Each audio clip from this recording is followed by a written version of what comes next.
누가복음 11장 11절에서 13절 말씀.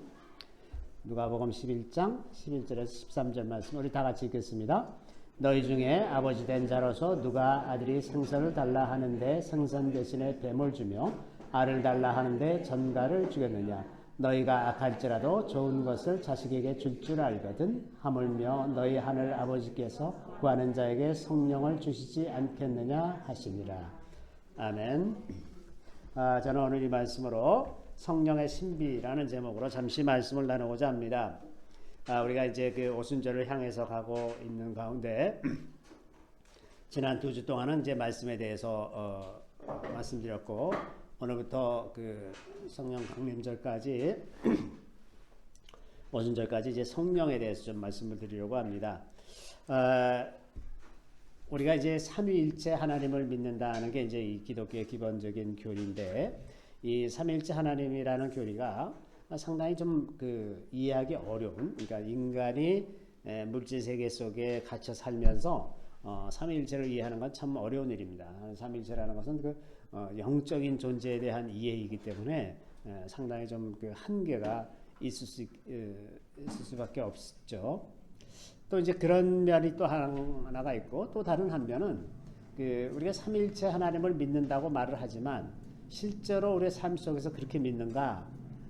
입으로 고백하기는 삼위 하나님이 동등한 하나님이라고 믿지만 실제로는 그렇지 않은 경우가 참 많이 있습니다. 그래서 이제 이런 측면들을 좀 살펴보면서 성령에 대해서 오늘 같이 좀 나누고자 합니다. 어떤 사람들은 이제 그 삼일체 하나님을 설명하기 위해서 그 태양을 이야기하는 경우가 있어요. 이제 태양을 보면 태양이 있다는 걸 이제 사람 눈으로 볼 수가 있잖아요.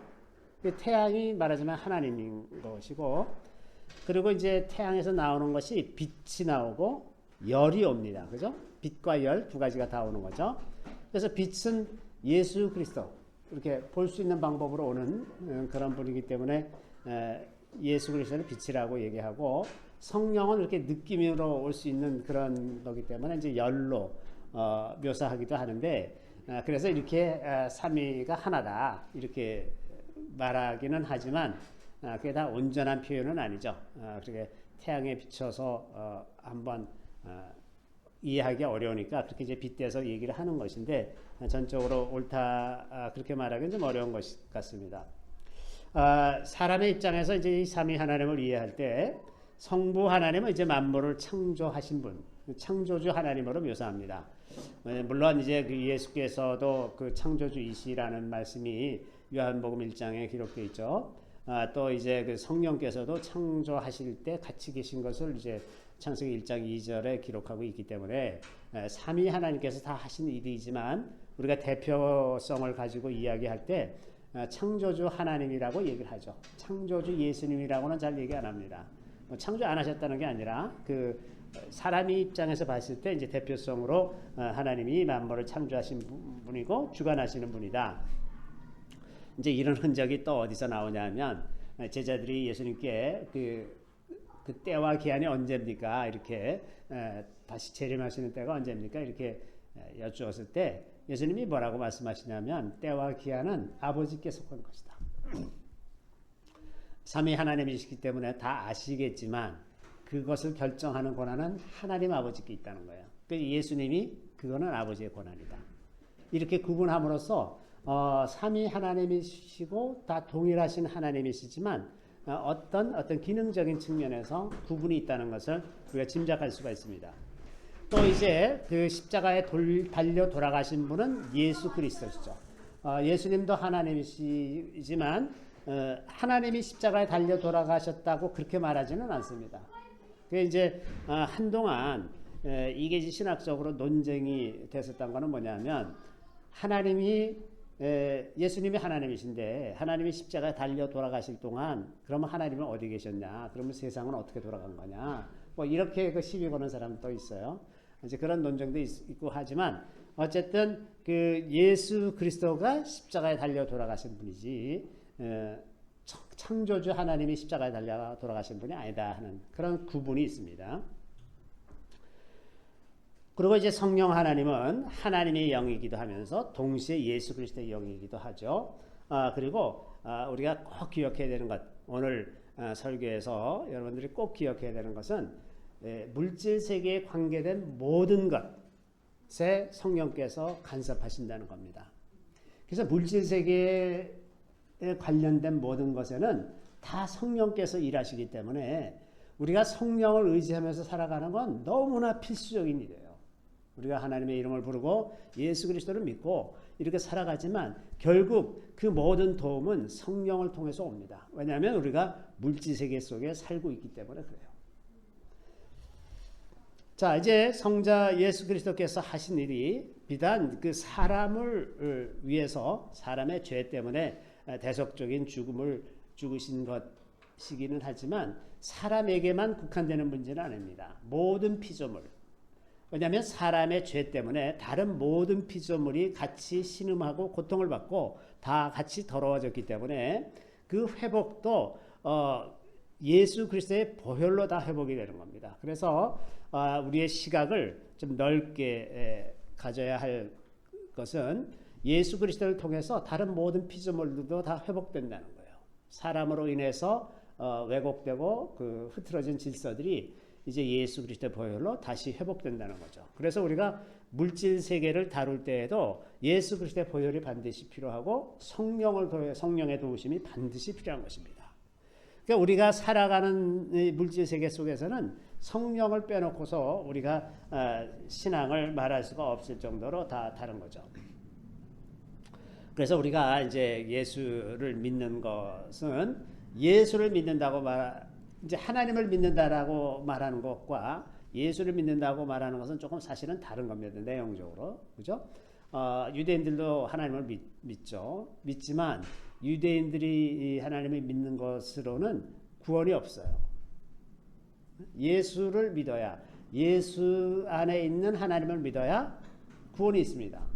근데 그냥 하나님만 믿는 거는 뭔가 부족한 거예요, 지금.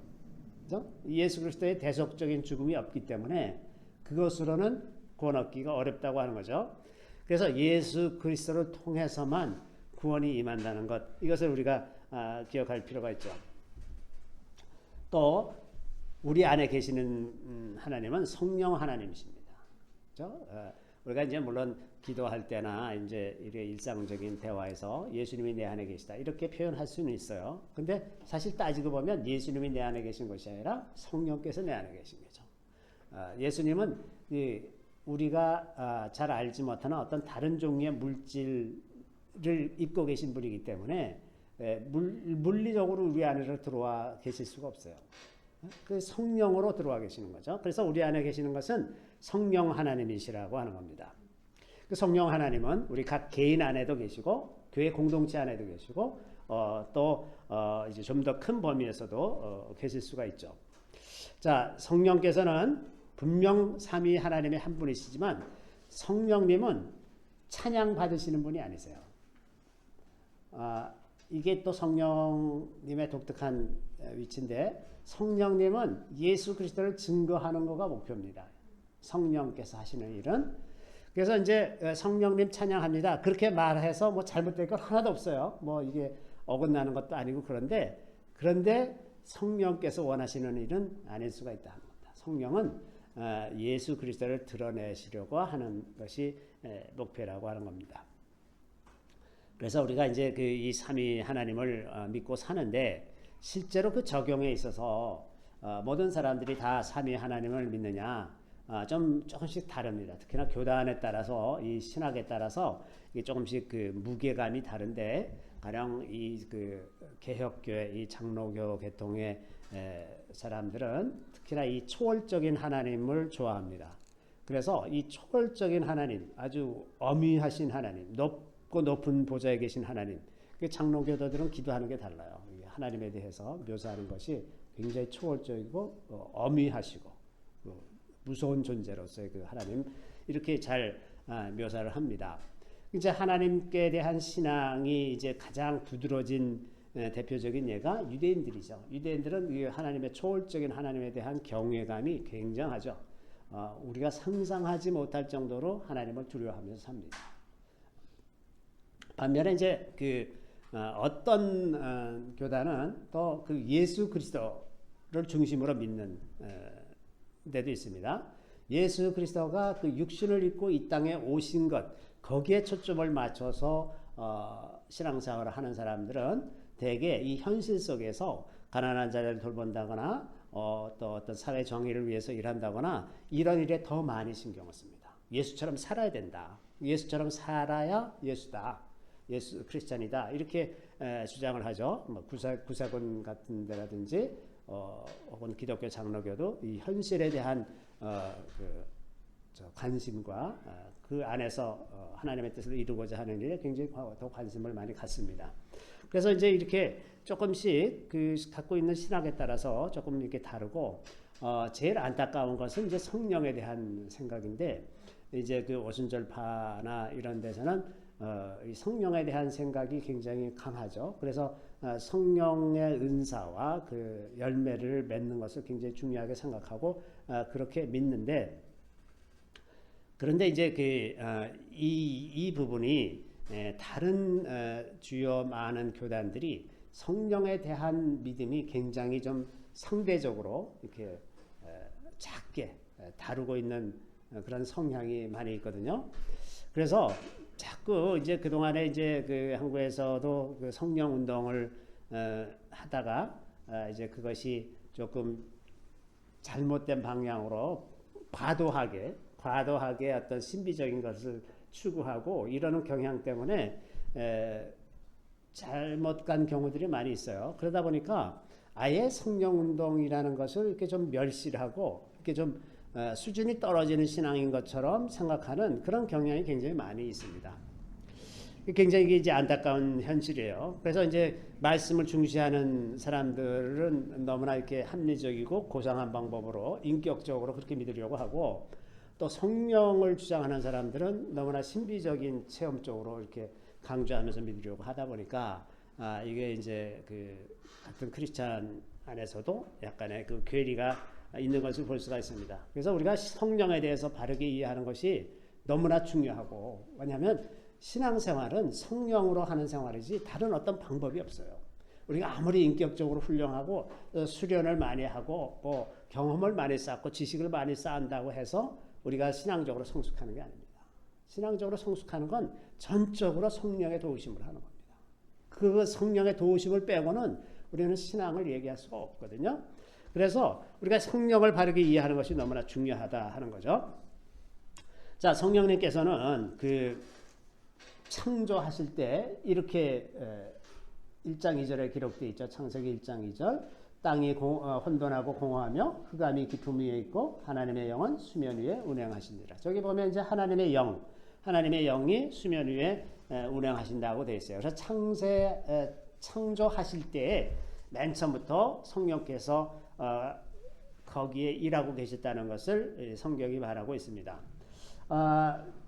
이제 지난 시간에 제가 이제 그 하나님께서 말씀하시는 방법이 여러 가지라고 하면서 그 중에서 그 아마르라는 단어를 소개해드린 적이 있었는데 이거는 하나님께서 대화하듯이 말씀하시는 것을 아마르라고 한다 그랬죠. 무슨 명령하고 이러는 건 다바르라는 단어를 쓰는데 이 대화하는 건 아마르라고 하는데 이 창세기 1장에 기록되어 있는 빛이 있으라 하심에 이것이 다 아마르로 기록되어 있습니다.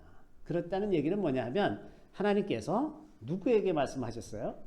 성령에게 말씀하신 거죠. 성령께 말씀하셔서 빛이 있으라 하시면 성령께서 그것이 실제로 물질세계 속에 이루어지게 만드시는 분이시다 하는 겁니다. 자, 그래서 분명히 성령은 창조주 하나님이신 것이 분명합니다. 근데 신비한 것은 그 성령은 우리와 함께 하실 수 있는 하나님이세요. 하나님은 너무나 거룩하시기 때문에 사람이 감히 죄를 가지고 있는 사람이 감히 하나님께 가까이 갈 수가 없는 존재인데 놀랍게 성령은 우리와 함께 하실 수가 있다는 거예요. 거룩하신 하나님인데 우리와 함께 하실 수가 있다고 하는 거죠. 자, 요한복음 14장 16절에 이런 말씀이 있는데 우리 같이 한번 읽어볼까요? 내가 아버지께 구하겠으니 그가 또 다른 보혜사를 너희에게 주사 영원토록 너희와 함께 있게 하리니. 자, 성령을 우리에게 주셔서 그분이 영원히 우리와 함께 있게 하리니 저런 말씀이 있어요. 자, 그러면 성령께서는 언제 이 사람에게서 떠나갔는가? 제가 이제 성경의 기록을 제 나름대로 해석하건대는 그것이 노아의 홍수 때까지는 성령께서 사람들 가운데 계셨던 것 같아요. 나의 영이 영원히 함께하지 않겠다라고 하는 말씀이 이제 창세기 6장에 기록되어 있는데 그때까지는 아마도 그 성령께서 함께 하셔서 사람들과 이 소통할 수 있는 그런 관계였다는 것을 우리가 짐작할 수가 있습니다. 가령 뭐 가인과 아벨의 경우 같은 경우도 가인이 이제 막 하나님하고 다 이렇게 소통하면서 이야기하는 그런 장면들이 기록되어 있지 않습니까? 그리고 이제 노아의 홍수 이후에 이제 성령께서 이제 완전히 떠나가신 사람에게서 이렇게 떠나간 그런 상태라고 저는 생각이 듭니다. 자, 그래서 이제 떠나가신 성령께서 우리와 함께 있게 하시게 된 것, 이건 정말 놀라운 일입니다. 도저히 있을 수가 없는 일이 생겨났는데 그 길을 여신 것이 이제 예수 그리스도의 십자가 죽음이죠. 십자가에 달려 돌아가셔서 우리의 죄를 대신 지시고 돌아가셨기 때문에 내가 예수 그리스도를 믿는 믿음으로 죄 사함을 받으면, 우리의 죄를 회개하고 돌이켜서 죄 사함을 받으면 바로 그 순간이 성령을 받을 수 있는 순간이 되는 거예요. 그러면 성령께서 이 시궁창 같은 우리 몸으로 들어오실 수가 있게 되는 겁니다. 이 성령이 거룩하신 성령을 모시기에 우리가 너무나 더러운데, 그런데 우리가 예수를 믿고 죄사함을 받았다 그러니까는 그때 그냥 성령께서 그 틈을 놓치지 않고 우리 안으로 들어오셔서 성령으로 인치시는 거죠. 놀라운 은혜입니다. 자, 우리가 이제 하나님은 거룩하신 분이기 때문에 하나님께 나아가려면 언제나 다 거룩한 것만 하나님께 가 있을 수가 있어요. 그러니까 우리도 거룩해야 이 다음에 천국에 가는 거고, 또 하나님께서 머무시려면 모든 물질 세계도 다 거룩해야만 하나님께서 머무시는 그런 곳이 되죠.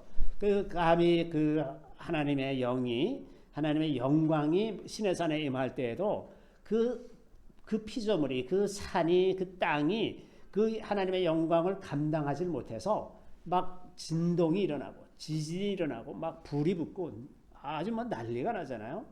그럴 정도로 이 피조물이 하나님 앞에 선다는 건 굉장히 놀라운 일인데, 그 놀랍게 거룩하게 하는 그 역사가 성령의 역사다 하는 겁니다. 항상. 그래서 요한복음 17장 17절에 보면 우리 같이 한번 읽겠습니다. 그들을 진리로 거룩하게 하옵소서. 아버지의 말씀은 진리니이다. 자, 우리를 거룩하게 하는 것이 성경에 기록된 것이 이제 세 가지 표현이 있는데, 진리로 거룩하게 하옵소서 하는 표현이 있고, 그 다음에 이제 아버지께서 직접 거룩하게 하신 그것에 관한 이야기가 있습니다. 요한복음 10장 36절을 보면 우리 같이 읽겠습니다. 하물며 아버지께서 거룩하게 하사 세상에 보내신 자가 나는 하나님의 아들이라 하는 것으로 너희가 어찌 신성모독이라 하느냐. 자, 아버지께서 아들을 거룩하게 하셔서 이 땅에 보내셨는데, 너희가 그 아들이, 그렇게 온 아들이 내가 하나님의 아들이다, 그게 무슨 신성모독이냐. 하나님이 거룩하게 하셔서 왔는데, 이제 그 말씀을 예수님이 하시는 거죠. 자, 저기 보면 이제 표현이 아버지께서 거룩하게 하사 이렇게 표현되어 있어요. 근데 물론 아버지께서 거룩하게 하시고 진리로 거룩하게 되고 그렇게 표현되어 있지만, 본질에 있어서는 항상 그 뒤에 있는 메커니즘은 성령께서 거룩하게 하시는 겁니다. 모든 것이 다 성령으로 거룩해지는 거죠. 이게 성령의 인치셨다, 성령께서 머무신다, 그러면 그것이 이제 거룩한 것이 되는 겁니다. 그리고 그래서 이제 데살로니가 후서 2장 13절 말씀 우리 같이 한번 읽어보겠습니다. 주께서 사랑하시는 형제들아, 우리가 항상 너희에 관하여 마땅히 하나님께 감사할 것은 하나님이 처음부터 너희를 택하사 성령의 거룩하게 하심과 진리를 믿음으로 구원을 받게 하시니. 여기 보면 성령의 거룩하게 하심과, 성령께서 우리 안에 계시다는 뜻이 뭐냐면 우리가 거룩한 백성이 되었다는 겁니다. 우리가 죄가 완전히 없어서 거룩한 것이 아니라 성령께서 내 안에 계시기 때문에 내가 거룩한 겁니다. 성령께서 계시기 때문에. 저런 비슷한 표현이 로마서 15장 16절에도 있는데, 이것도 같이 한번 읽어보겠습니다. 이 은혜는 곧 나로 이방인을 위하여 그리스도 예수의 일꾼이 되어 하나님의 복음의 제사장 직분을 하게 하사 이방인을 제물로 드리는 것이 성령 안에서 거룩하게 되어 받으실 만하게 하려 하심이라. 자, 사도 바울이 이제 이방인에게 복음을 전해서 이방인들을 하나님께 마치 하나님께 제사로 드리는 그 제물로 드리는 제사장이 된 것이라고 묘사를 하는데, 그 이방인이라고 하는 제물을 어떻게 거룩하게 하셨느냐? 성령 안에서 거룩하게 하셨다는 겁니다. 성령 안에서. 그래서 성령은 사람이나 다른 모든 어떤 물건이라도 거룩하게 하는 영입니다. 성령으로 우리가 거룩해지는 거죠. 그렇기 때문에 성령은 모든 피조 세계에 관련된 일을 하십니다. 아까 창세기 1장 2절에도 이제 창조 때부터 성령께서 일하셨지만, 시편 104편 30절의 말씀을 보면 우리 같이 읽겠습니다. 주의 영을 보내어 그들을 창조하사 지면을 새롭게 하시나이다. 자, 성령을 보내주셔가지고 다시 창조하고 지면을 새롭게 하시는, 저런 일을 하시는 분이 성령이십니다. 그러니까 성령이 이 땅을 새롭게 하는 그런 일도 하시고, 우리 사람을 새롭게 하는 일도 성령께서 하시는 일입니다. 그러니까 이 모든 것이 다 성령께서 하시는 일이죠. 자, 역대하 7장 14절에 보면 내 이름으로 일컫는 내 백성들이 그 악한 죄에서 떠나 스스로 겸비하여 내 얼굴을 구하면 내가 하늘에서 듣고 그들의 죄를 사하고 그 땅을 고칠지라, 그렇게 말씀하셨잖아요. 땅을 고칠지라. 그 땅을 고칠지라 어떻게 고치시냐? 성령으로 고치시는 겁니다. 성령으로 다시 그 정결함을 회복하게 하시는 겁니다. 그래서 이 피조 세계에 관련된 모든 일들, 이 모든 일들이 다 성령으로 하시는 일이죠. 자, 우리가 이제 사람의 죄로 말미암아 이 모든 피조 세계가 그 많이 이제 더러워지고 오염돼 있지만, 마지막 때에는 하나님께서 다시 새 하늘과 새 땅을 창조하시고 만물을 새롭게 한다는 약속의 말씀이 계시록 21장 5절 말씀 있죠. 우리 같이 한번 읽겠습니다. 보좌에 앉으신 이가 이르시되 보라 내가 만물을 새롭게 하노라 하시고, 또 이르시되 이 말은 신실하고 참되니 기록하라 하시고. 자, 보라 내가 만물을 새롭게 하노라. 저 마지막 때에도 성령께서 모든 만물을 새롭게 하시고 새 하늘과 새 땅에 거하게 하실 것입니다. 자, 또 성령께서 하시는 일은 예수 그리스도를 증거하는 것입니다. 그래서 요한복음 16장 14절에 보면 이렇게 말씀하십니다. 같이 읽겠습니다. 그가 내 영광을 나타내리니 내 것을 가지고 너희에게 알리시겠습니다. 그가는 이제 성령입니다. 성령께서 예수 그리스도의 영광을 나타내리니 예수 것을 가지고 너희에게 알리시겠습니다. 그러니까 성령은 예수께서 하시는 일들과 예수님의 말씀과 또 예수님에 관한 것을 이제 알리시는 분이라고 하는 겁니다. 자, 그래서 성령은 예수 그리스도를 증거하는 거예요. 그런데 여기에 관해서 성령께서 하시는 일들 중에 때때로는 이제 그 성경에 전혀 그런 기록이 없는 종류의 어떤 일을 하시면 아주 쉽게 이단 시비가 나와요. 그래서 그럴 때 우리가 어떻게 그걸 받아들여야 되느냐? 그 나타내고자 하는 바가 예수 그리스도를 증거하는 것이면 비록 그런 전례가 성경에 없다 하더라도 얼마든지 주님께서 하실 수 있는 일들이거든요. 예를 들면 이제 그 한 몇 년 전에 그 윤남호 목사님 집회할 때마다 금가루가 자꾸 떨어지는 거예요. 금가루가. 그래서 제가 그 현상을 보고서 하나님은 또 왜 굳이 이런 일을 하시나, 이게 또 이단 시비가 붙을 게 뻔한데, 그리고 어떤 사람들은요, 제가 눈으로 보고도 믿어지지 않는 거는 이가 금리가 돼요, 갑자기.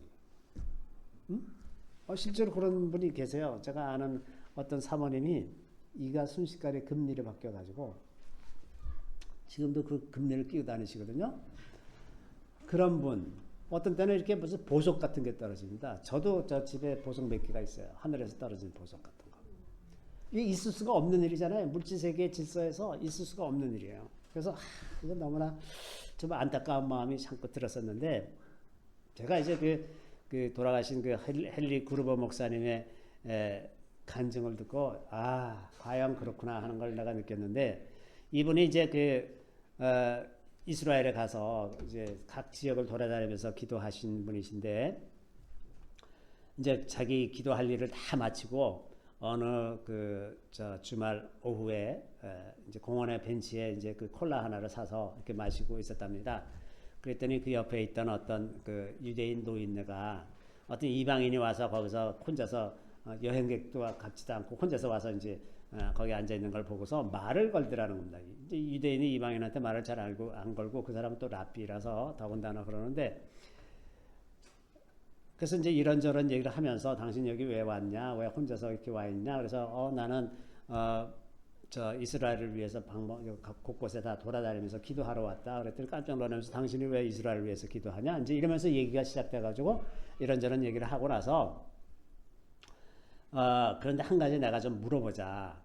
나도 이게 되게 마음에 안 드는데 요새 미국에서 집회를 하고 이러면 금가루가 자꾸 떨어진다 그러더라. 그걸 당신은 어떻게 생각하느냐? 이제 이렇게 유대인한테 물어봤대요.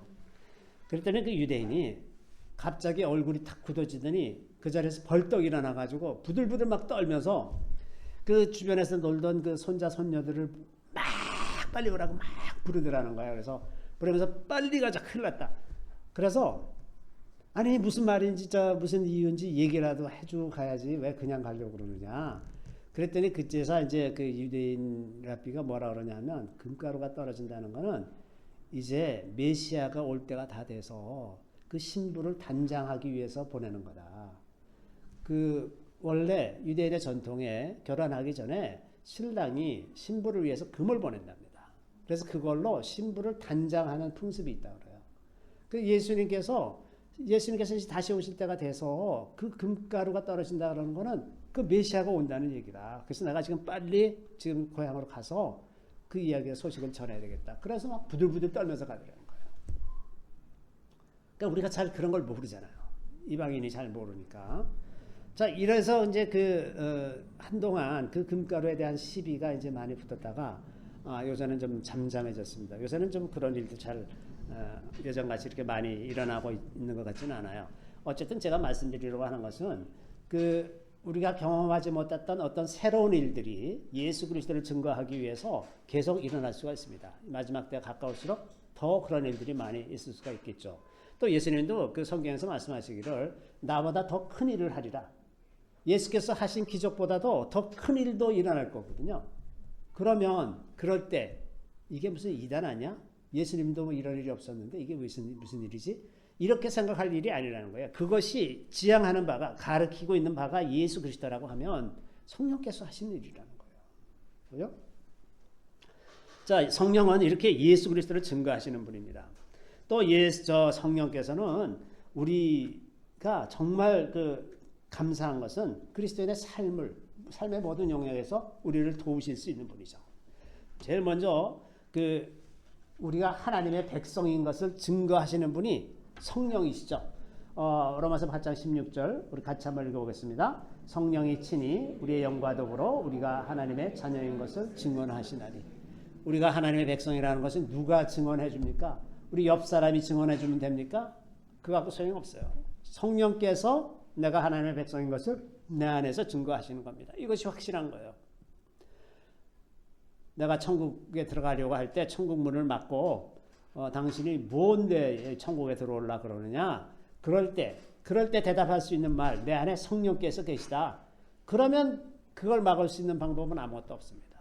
이게 성령이 계시다는 것, 우리 안에 계시다는 것, 이게 내가 하나님의 백성이라는 아주 중요한 증거라고 하는 겁니다. 또 성령은 우리가 예수 그리스도를 주라고 고백할 수 있게 해주시는 분입니다. 고린도전서 12장 3절 말씀 우리 같이 읽겠습니다. 그러므로 내가 너에게 알리노니 하나님의 영으로 말하는 자는 누구든지 예수를 저주할 자라 하지 아니하고 또 성령으로 아니하고는 누구든지 예수를 주시라 할 수 없느니라. 자, 성령으로 아니하고는 누구든지 예수를 주시라 할 수 없느니라. 예수를 주님이라고 진짜 마음에서부터 예수를 주님이라고 말할 수 있는 것은 성령께서 계시기 때문에 그렇게 되는 것이지, 이게 자기가 스스로 생각해서 그렇게 되는 것이 아니다. 또 이제 성령은 우리가 진리를 알 수 있도록 해주시는 분입니다. 아까 말씀드린 것처럼 성령께서는 우리를 예수께로 이끌어 가시는 분입니다. 예수를 알려주시는 분이에요. 그래서 우리를 계속해서 진리 대신 예수께로 우리를 이끌어 가시죠. 그래서 진리의 성령입니다. 같이 한번 요한복음 16장 3절 말씀 같이 한번 읽겠습니다.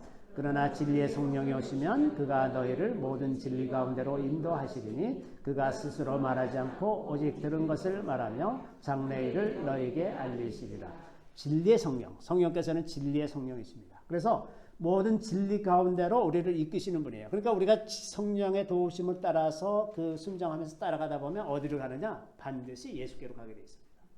그리고 진리로 가게 되어 있습니다. 지나가는 일들을 말씀해 주실 뿐만 아니라 장래 일도 말씀해 주신다고 약속하셨어요. 장래 일도. 그래서 우리가 미래에 대해서 두려워할 필요가 없습니다. 우리가 진실한 기도를 하고 깊이 있는 기도를 하면 우리가 아는 것이 필요한 부분에 대해서 반드시 말씀해 주실 수 있는 분입니다. 우리가 아는 게 도움이 안 되는 건 말씀 안 해주세요. 우리가 여쭤본다고 다 말씀해 주시는 건 아니고 우리가 알 필요가 없는 거,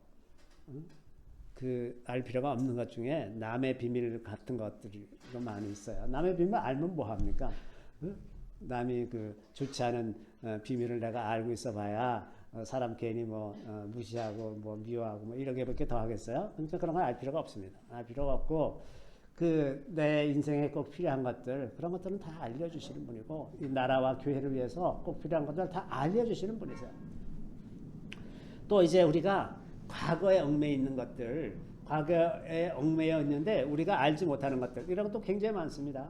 우리 조상에 관한 것들도 있거니와 우리 자신이 어렸을 때 혹은 태중에 있을 때 우리가 알 수가 없잖아요. 아직 기억이 형성되기 전의 일인데 그러나 하나님은 다 아시기 때문에 거기서 무슨 문제가 생겨서 내가 지금 현재 어려움이 있으면 그걸 다 알려주시는 분이세요. 그렇죠? 자, 그래서 우리를 이렇게 다 진리로 다 이끌어 가시는 하나님이십니다.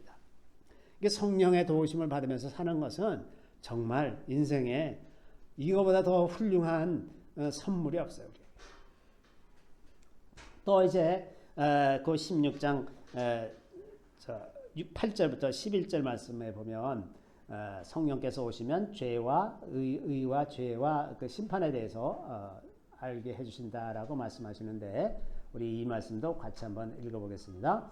그가 와서 죄에 대하여 의에 대하여 심판에 대하여 세상을 책망하시리라. 죄에 대하여라 함은 그들이 나를 믿지 아니하며 의에 대하여라 함은 내가 아버지께로 가니 너희가 다시 나를 보지 못하며 심판에 대하여라 함은 이 세상 임금이 심판을 받았습니다.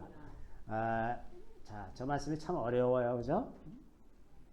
도대체 이게 처음 들으면 저게 도대체 무슨 말씀인가? 이렇게 이제 그런 생각이 드는데 죄에 대하여라 하는 것은 그들이 나를 믿지 아니하며 믿지 않는 것이 죄라는 겁니다. 뭐가 죄냐? 믿지 않는 게 죄입니다. 세상 사람들이 생각하는 죄는 무슨 살인하고 간음하고 도적질하고 이런 것이 죄지만 하나님께서 보시는 죄는 뭐냐? 믿지 않는 겁니다. 예수를 믿지 않는 것이 죄입니다. 그래서 그 죄에 대한 심판이 있는 거예요. 믿지 않는 사람에게는 반드시 심판이 있을 수밖에 없습니다. 두 번째는 의에 대하여라 함은 내가 아버지께로 가니 너희가 다시 나를 보지 못하며 이렇게 되어 있습니다. 자, 의는 제가 이제 그동안 말씀드린 것처럼 제가 째다카입니다. 째다카. 자, 예수 그리스도 안에 있는 의. 그래서 우리가 예수를 믿음으로써 그 예수님과 함께 이제 의인으로 간주된다고 이렇게 말씀드렸어요. 근데 예수님이 어디로 가셨습니까? 아버지께로 가셨어요. 그렇기 때문에 우리가 예수 안에 있으면 어디로 갑니까? 아버지께로 가는 거예요. 저게 의입니다. 그러니까 우리의 의는 유일하게 예수 그리스도 안에 있는 것 이외에는 방법이 없습니다. 하나님께로 간 자가 예수 이외에 없잖아요. 그래서 예수 안에 있으면 우리도 하나님께 가는 것이고 예수 안에 있지 못하면 하나님께 갈 수가 없는 겁니다. 저것이 의예요. 저게 째다카입니다. 우리의 째다카가 되는 겁니다. 세 번째 심판이라고 하는 것은 이 세상 임금이 심판을 받았다. 이미 예수께서 돌아가셨다가 부활하심으로 말미암아 그 사탄의 권세가 죽음의 권세인데 그 죽음을 깨뜨려 버리셨잖아요. 그 권세를 다 무력화시켰습니다. 그러니까 이미 세상 왕이 심판을 당한 거예요. 그러니 예수 그리스도 안에 있으면 어떻게 됩니까? 부활하는 거예요. 우리를 위협할 수 있는 모든 능력을 다 꺾어버리시는 거죠. 저거를 성령께서 깨닫게 해주신다고 하는 겁니다. 저거를 알면 복음의 진리를 알게 되는 것이고 그 안에 머물 때 얼마나 우리가 안전한 삶을 살고 있는지를 깨닫게 되는 것입니다. 또 성령께서는 우리를 위해서 기도해 주시는 분입니다. 이것도 참 기가 막혀요. 우리가 닥쳐올 일도 알지 못하고 무슨 위험이 닥쳐오는지도 모르고 내가 오늘 어떤 일을 당할지도 알지 못하는데 성령께서는 다 아시잖아요. 그러니까 성령께서 우리를 위해서 기도하실 때 우리가 안전하게 보호가 되는 겁니다. 그래서 로마서 8장 26절 27절 말씀 우리 같이 한번 읽겠습니다.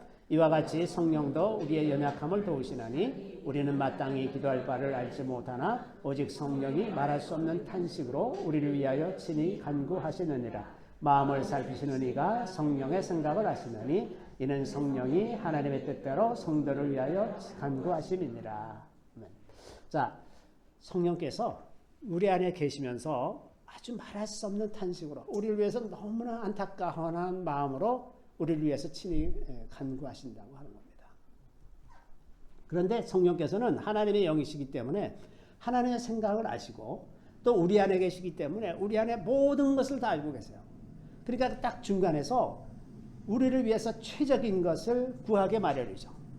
하나님의 뜻도 알고 우리의 상태도 다 아시기 때문에 그래서 성령께서 우리를 위해서 기도해 주실 때 이것보다 정말 좋은 기도가 없는 거죠. 그래서 우리가 방언으로 기도하는 것을 사모할 필요가 있는 것은 방언으로 기도하면 성령께서 우리 안에서 우리를 위해서 기도를 해 주시잖아요.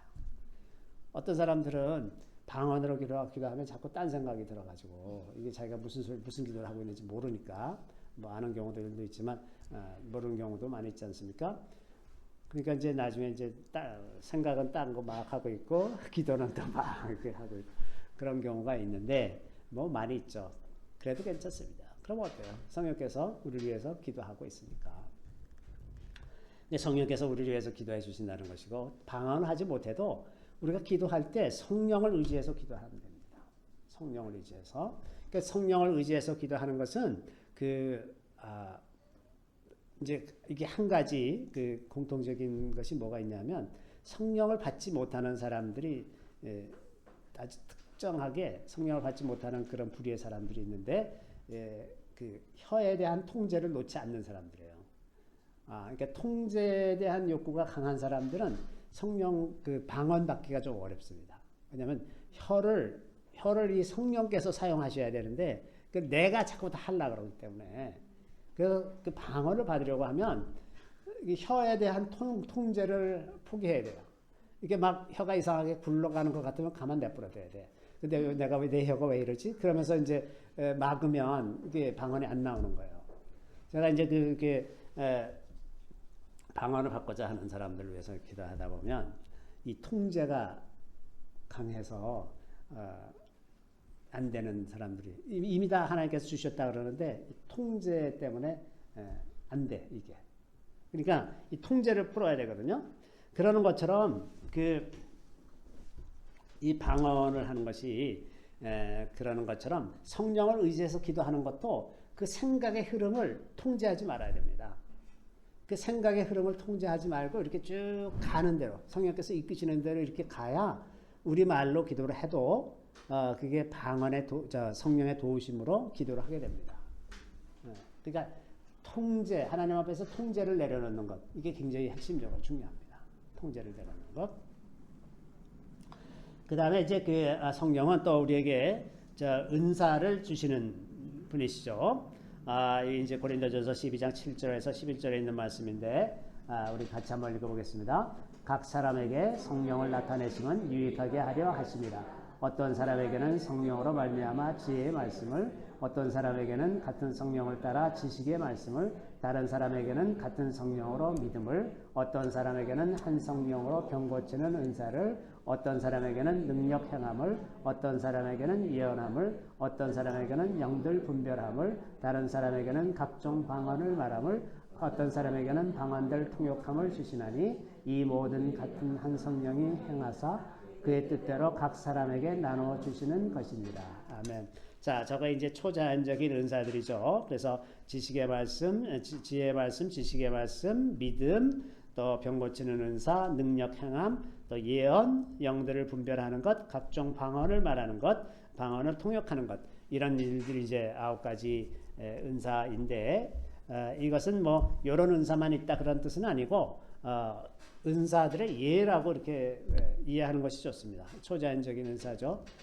이런 초자연적인 은사 말고도 그 자연적인 은사들도 많이 있죠. 무슨 리더십의 은사라든지 혹은 미술이나 음악에 대해서 어떤 은사를 갖고 있다든지 이런 것도 다 하나님께로부터 오는 은사들입니다. 자, 그런데 이제 이 은사들, 이런 은사들에 대해서는 이제 따로 한번 자세하게 말씀을 드려야 될 것 같고, 그러나 분명한 것은 이런 은사들이 얼마나 그 믿음을 갖게 하는데 유익한지 모릅니다. 또 우리가 살아가는 일에 있어서도 굉장히 유익하죠. 특히 이제 그 사도 바울이 권하는 것처럼 예언을 하려고 노력해라. 예언은 하나님의 마음과 생각을 우리에게 부어주시는 거거든요. 그 마음과 생각을 부어주실 때 우리가 그걸 받아들일 수가 있으면 우리가 그 어떤 인생의 단계마다 우리가 지금 어떻게 가야 하고 무엇을 돌이켜야 되는지 이런 문제들을 금방금방 알려주시면 우리가 시간과 자원을 낭비하지 않고 살 수 있는 굉장히 유익한 길이에요. 그죠? 그래서 예언을 구하는 것, 예언의 은사를 구하는 것이 참 도움이 됩니다. 그리고 그런 점에서 우리가 사실은 우리 교회는 굉장히 많이 훈련이 되어 있어서 너무나 감사한 거고, 그 다음에 이제 또 좀 권하고 싶은 것은 영을 분별하는 은사가 있으면 참 좋습니다. 너무 미혹되는 경우가 너무 많기 때문에 영들을 잘 분별할 수 있어야 이 악한 세대에서 그 영들에게 미혹되지 않고 믿음을 지켜나갈 수 있으니까 그런 영들을 분별하는 은사가 있으면 참 좋겠다 하는 겁니다. 이제 우리가 복음을 전하고 전도하고 이러려면 이런 초자연적인 은사가 참 도움이 될 때가 많습니다. 제가 어떤 그 굉장히 유명한 어떤 사역자가 쓴 책을 읽다 보니까 그게 아마 스미스 위글스워드라는 굉장히 유명한 분이 계셨었는데 미국에 어떤 이제 부부를 만났는데 이 남편이 안 믿고 이제 부인은 잘 믿고 이제 이런 사람인데 한 시간쯤 이야기해도 그 남편의 마음이 끄떡도 안 하더라는 겁니다. 아주 완강하게 믿지 않으려는 태도로 앉아 있어서 이제 나중에 이 목사님이 이제 숫자를 막 불렀대요. 이렇게. 그랬더니 그 남편이 그 숫자를 듣다가 얼굴이 잿빛으로 변하더니 너무 깜짝 놀라면서 그걸 어떻게 하느냐. 그게 그 남편의 은행 구자 번호래요. 근데 그거는 아내도 모르던 건데 이 목사님이 그걸 쭈쭈쭈 이렇게 하니까 기절을 하는 거죠. 그러고서는 놀래가지고 예수를 믿게 되었다고 이제 그러는데 이게 지식의 은사예요. 지식의 말씀의 은사입니다. 초자연적인 방법으로 어떤 것을 아는 거예요. 아주 그런 탁월한 은사를 가지신 분들은 누가 소개를 안 해도 이 앞에 앉은 사람이 이름이 뭐고 뭐 주민등록번호가 뭐고 줄줄줄 다 외울 수가 있어요. 그런 분들도 계세요. 그런 은사 가지신 분이 얼마든지 있습니다. 하나님은 모든 것을 아시기 때문에 얼마든지 다 그렇게 하실 수가 있거든요. 그래서 이런 은사들, 이런 초자연적인 은사들을 가지면 복음을 전하는데 굉장히 많이 도움이 되죠. 그 다음에 이제 또 이제 성령의 열매. 은사가 이제 성령의 그 외적인 열매라고 하면 이 열매는 이제 내적인 것, 내적인 발현이라고 말씀드릴 수가 있겠죠. 같이 한번 읽겠습니다. 오직 성령의 열매는 사랑과 희락과 화평과 오래 참음과 자비와 양성과 충성과 온유와 절제니 이 같은 것을 금지할 법이 없느니라. 자, 저기에 있는 그 9가지 특성은 자연적으로 생겨난 것이 아니라 성령께서 우리 안에 계심으로써 그리고 우리를 계속해서 다스리심으로써 만들어지는 결과물들입니다. 그러니까 온유한 것, 태어날 때부터 온유한 사람을 말하는 것이 아니라 성령으로 온유하신 사람들을 말하는 거죠. 저런 이제 9가지 열매, 그 내적인 증거, 성령의 내적인 증거, 이제 이런 거죠. 자, 이런 방식으로 하나님께서는 우리의 인생 속에서 이런 은사나 혹은 열매로 우리가 그 하나님을 드러내도록 우리를 이끌어 가시는 거죠. 자, 이제 구약 시대에는 이 하나님께서 원하는 사람들에게만 성령을 주셨는데, 그래서 이제 믿음의 사람들은 다 이제 성령을 받고서 행한 사람들인데, 그것이 구약 성경에서는 명시적으로 나타나는 경우도 있고 그렇지 않은 경우들도 있어요. 가령 뭐 아브라함에게 기름 부음 하셨다는 얘기는 없지만 아브라함이 한 그 행적을 이렇게 기록한 것을 보면 이 사람이 성령을 받았었구나 하는 생각을 가질 수가 있죠. 그러나 또 어떤 사람들에게는 다윗과 같은 사람들에게는 하나님께서 가서 기름 부으라 해서 기름 부을 때 그 놀라운 그 성령의 역사가 나타나고 뭐 예언도 하고 막 이렇게 했던 것을 볼 수가 있는데 그렇게 하나님께서 특정하게 정한 사람에게만 부어졌던 것이 이제는 예수를 믿으면 예수 믿고 죄 사함을 받으면 누구나 성령을 받을 수 있게 된 것으로 바뀐 것, 그것이 이제 예수께서 하신 사역이라는 거고, 그것이 이제 성령께서 하나님께서 우리에게 주시는 가장 큰 선물이라는 겁니다. 그래서 우리가 오늘 본문에 누가복음 11장 11절부터 13절에 보면 하나님은 우리에게 가장 좋은 걸 주기를 원하시는 거예요. 응? 어느 부모가 악한 부모라도 자기 자식에게 좋은 것을 줄 줄 알지 않냐. 하물며 하늘에 있는 너희 아버지께서 너희에게 가장 좋은 것을 주시지 않겠느냐. 저게 마태복음에서는 주와 구하는 자에게 좋은 것을 주시지 않겠느냐 그렇게 기록되어 있어요. 근데 누가복음에서는 성령을 주시지 않겠느냐 이렇게 기록되어 있거든요. 무슨 말입니까? 가장 좋은 게 성령이라는 거죠. 자, 가장 좋은 것, 우리에게 꼭 필요한 선물, 우리 인생에 너무나 소중한 선물. 많은 사람들이 그저 돈 잘 벌고 건강하고 자식 잘 되면 다 되는 걸로 생각하고 살지만 정말 우리 인생에 필요한 것은 성령입니다. 성령.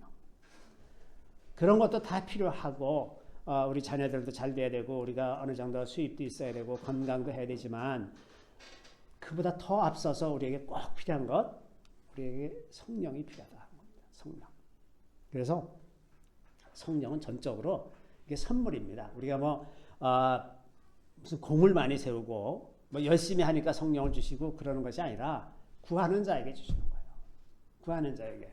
그래서 진실한 마음으로 간절한 마음으로 구하는 것, 그것이 제일 중요한 겁니다. 내가 무슨 공을 많이 세운 다음에 구하려고 애쓰지 마시고 그 공 세울 때까지 날 새지 그래서 다 세워지지가 않잖아요. 그런 거 하지 마시고 그냥 구하는 겁니다. 간절한 마음으로. 내가 내 자격을 생각하지 말고 내 자격을 스스로 판단하지 말고 그냥 구하는 거예요. 간절한 마음으로 구하면 반드시 성령을 주시는 분입니다. 또 이제 어떤 경우는 그 발현이 내가 성령 받았다고 하는 그런 증거들이 좀 늦게 나타날 수도 있는데 기다리는 겁니다. 인내로 기다리는 거예요. 여러분 성령의 은사를 구하면 기다리는 겁니다. 저는 방언을 받기 위해서 금식도 막 하고 막 열심히 막 그냥 기도원도 가서 막 하고 이제 이렇게 따라하라 그러면 그것도 따라해보고 막 그랬어요. 그래갖고 방언을 받았어요. 제가 막 그렇게 열심히 하는 겁니다. 막 사모하고 구하고 예전에는 그 부흥사들이 막 랄랄랄랄라 따라해라 막 랄랄랄라. 근데 이제 그래서 그게 그 사람들이 조롱하면서 무슨 방언을 연습해서 봤냐 이제 그렇게 조롱을 하는데 그 상황을 잘 이해하지 못해서 그래요. 이렇게 성령께서 이제 임하시고 막 은사를 주시려고 하는 그런 순간에 사람들이 이제 혀가 이게 조금씩 성령께서 움직이기 시작하는데 그때 이거를 아까도 말씀드린 것처럼 이게 혀를 자꾸 통제하려는 성향 때문에 방언이 잘 안 터지는 거예요. 그럴 때 그냥 라라라라라 이걸 이렇게 통제를 이제 놓는 거죠. 놓고 있으면 그런 방언이 이게 터져 나오는 거거든요. 그런 상황을 얘기하는 것이지 그 라라라라 하다 보면 방언이 되는 것 그걸 얘기하는 건 아닙니다. 어쨌든 그렇게 했어요. 그렇게 했는데 제가 이제 방언을 받고 나서 이제 교회에서 그 중고등부 혼자서 이제 중등부 할 때도 있었고 고등부 할 때도 있었고 그랬는데 한 30명쯤 이렇게 모여요. 그러면 제가 이제 그 토요일날 예배 끝나고 이제 그 기도회를 해요. 아이들 데리고 기도를 하면 얼마나 애들이 뜨겁게 기도하는지 몰라요. 이제 중학교 애들 고등학교 애들. 그래서 제가 이렇게 가서 손을 얹기만 하면 다 방언이 터졌어. 그때 진짜로. 응?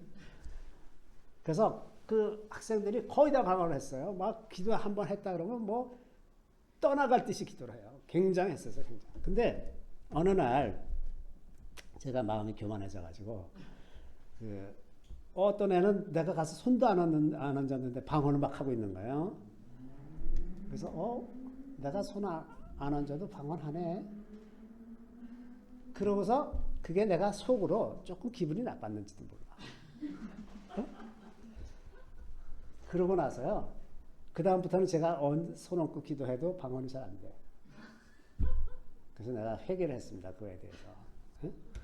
자, 이게 이제 우리가 어쨌든 간절한 마음으로 구하면 반드시 하나님께서 주신다는 것. 자, 그런데 꼭 무슨 방언을 하고 이러지 않아도 그 성령을 받은 것을 우리가 알 수 있는데, 성령을 받으면 하나님을 향하는 마음이 생겨납니다.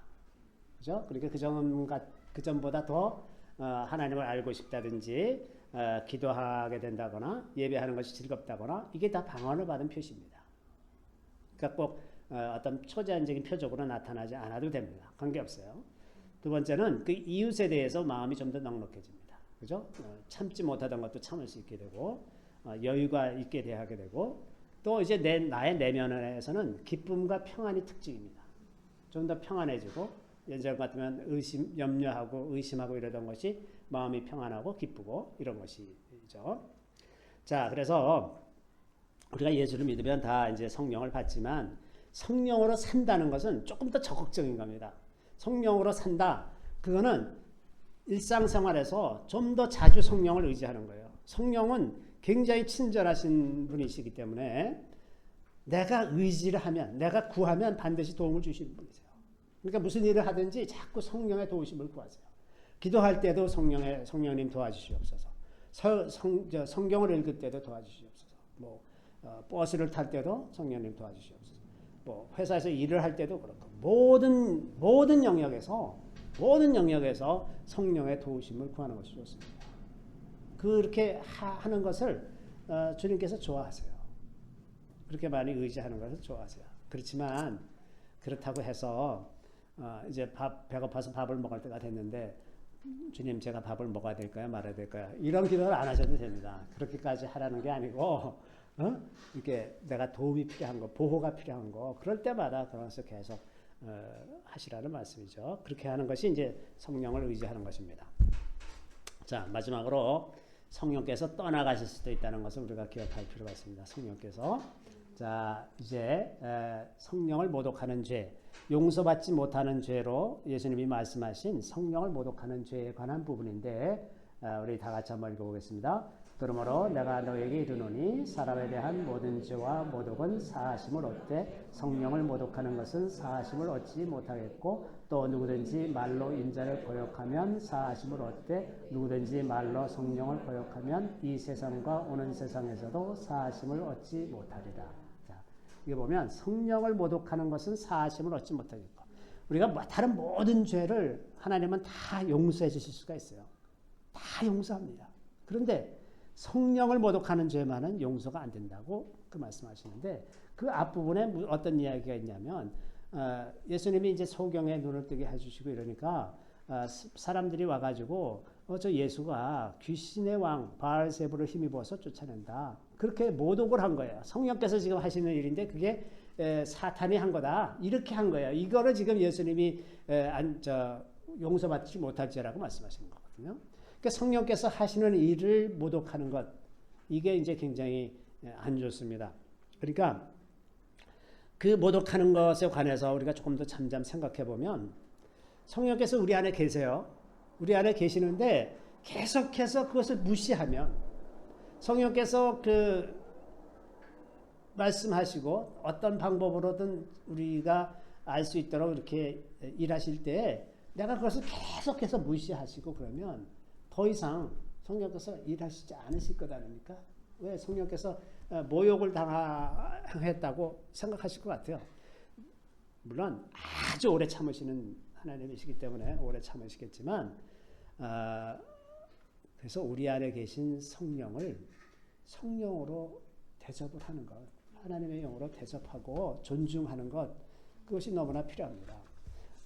어떤 사람은 기도하는 중에, 이번에 어느 때 이제 기도가 이제 막 되기 시작해서 아주 열심히 이제 기도를 하기 시작했어요. 한 달쯤 지나고 나니까 주님께서 이제 말씀하시기 시작해가지고, 너 누구한테 가서 이런 말을 해라, 누구한테 가서 이런 말을 해라. 그런 것이 다 알려주셨어요. 자기들 이제 속도원들이었는데, 근데 이제 이분이 계속해서 내가 뭐길래 그런 말 합니까? 그래서 안 했어요.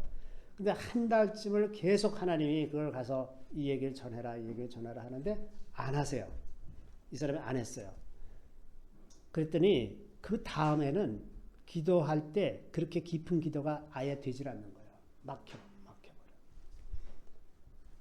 그러니까 순종하지 않으면, 반복적으로 계속 순종하지 않는 것, 그러면 더 이상 성령께서 우리 안에서 일하실 수가 없는 상황이 된다고 하는 겁니다. 그래서 성령께서 우리 안에 계셔서 일하실 때 성령을 존중해서 순종하려고 노력하는 이런 것이 너무나 필요하다. 그래서 성경에 보면 이제 이런 경우가 있어요. 우리 디모데전서 1장 20절에 있는 말씀인데, 그 가운데 후메네와 알렉산더가 있으니 내가 사탄에게 내준 것은 그들로 훈계를 받아 신성을 모독하지 못하게 하려 합니다. 신성을 모독하는 것이 성령을 모독한 거죠. 후메네와 알렉산더라고 하는 두 사람이 사탄에게, 예수를 믿다가 다시 사탄에게 넘어간 사람이라는 거예요.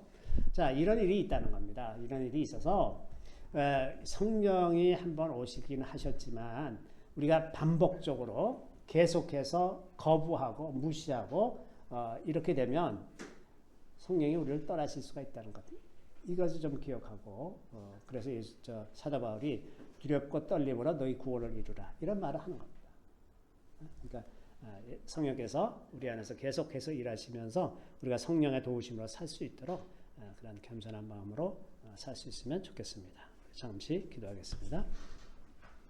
우리 주님을 찬양합니다. 예수께서 십자가에 달려 돌아가심으로 말미암아 우리에게 이제 성령을 보내주시는 놀라운 일들을 이루어 주셨사오니 우리가 주님을 찬양하고 높이며 기뻐합니다. 영광의 주님, 이 시간에 오셔서 저희들로 성령으로 충만하여 살게 하여 주시고 성령을 온전히 의지하며 살아가는 기쁨과 그 놀라운 차원을 받아들이며 살아갈 수 있게 도와주시기를 간절히 바라고 원하옵나이다. 주님, 우리 마음 가운데 혹시나 이제 우리 자신을 의지하고 성령을 의지하지 않으려고 하는 마음이 생길 때 저희들을 일깨워 주시고 계속해서 믿음의 길을 갈 수 있도록 저희들을 도와주시기를 간절히 바라옵고 모든 말씀 우리 구주 예수 그리스도의 이름으로 감사하며 기도드리옵나이다. 아멘.